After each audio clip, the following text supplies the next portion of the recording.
This is Matt Harmless, and you're listening to a Harmless podcast.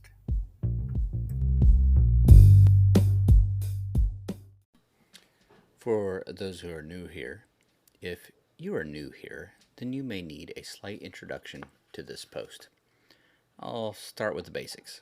My name is Matt Harmless. I have been a math teacher for 24 years with a short stint as a disciplinary dean, but that's another story. For the last 14 and a half years, I was also a bivocational pastor. For those unfamiliar with the term, a bivocational pastor is one who normally would be a full-time or part-time pastor, but would then have another job. This second job could potentially be full-time, but its primary purpose was to help make ends meet. I, of course, got that backwards. I had a full-time job as a school teacher and then decided to try to take on pastoral work. This inevitably led to what came next. In November of 2023, I announced to my church that I was going to be stepping down as a pastor and, well, just be a guy in the church. I finished my time preaching through December and officially started my time as just a guy on December 31st. One of the ways I process things is by writing about them. Please don't misunderstand. I don't think I'm a good writer at all. Or is it I don't write well? Me no write good? I don't know. I'm not a professional. In fact, one of the reasons why I try to write is because it forces me to think. In addition to being a helpful tool when formulating specifics of my beliefs, purposeful edited writing has become a sort of therapeutic endeavor for me. This current endeavor being my mental and spiritual post-processing of my time as a pastor of a small church.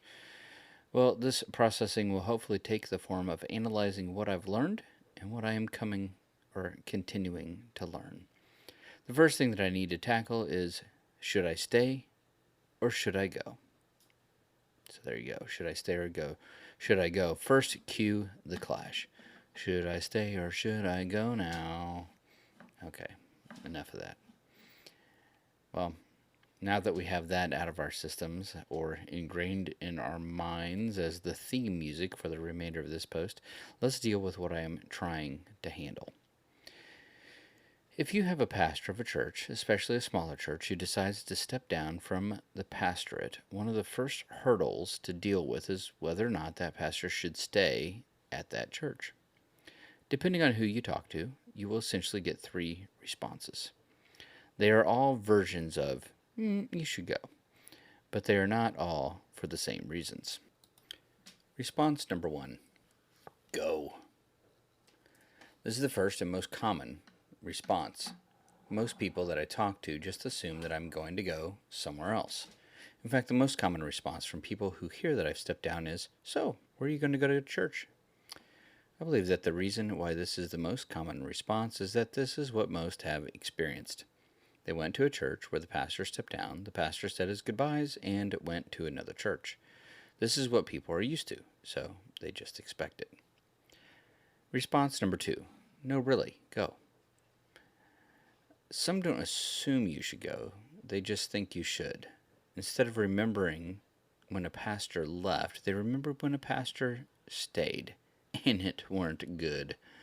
There are several different causes for this poor experience. I don't want to delve into the multifaceted splendor of bad pastors or bad retired pastors.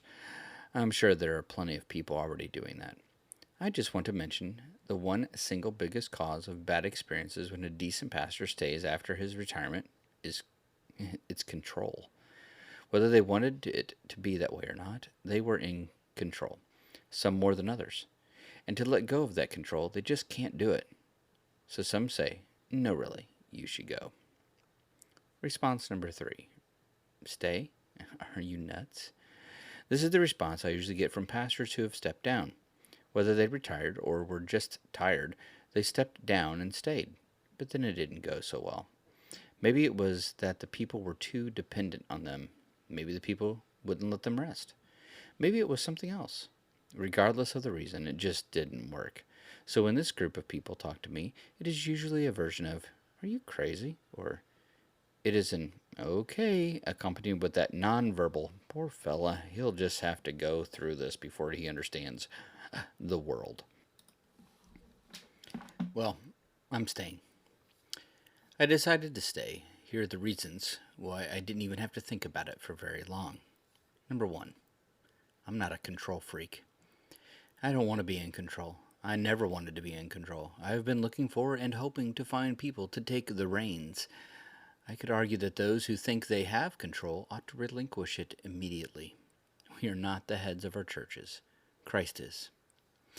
In fact, in the month since I stepped down, it has been a joy for me to watch others rise to the occasion and take the lead in several different areas. Not only has the other co-pastor of the church, who is way more qualified than I am anyway, risen to the occasion, he has also taken the lead in helping others learn how to take the lead. One of the best things he has done already is to get a group of men together to start training them on church leadership, specifically in the form of biblical deacons. Why, number two, it is never, and it was never, about me anyway. Some pastors start to attach the success of the church to their own efforts. I get that. It is actually very easy to pour your heart into a church ministry and start to equate its success with why you, or with who you are as a person. You will never get judgment from me when someone blurs those lines accidentally. I've struggled with this myself.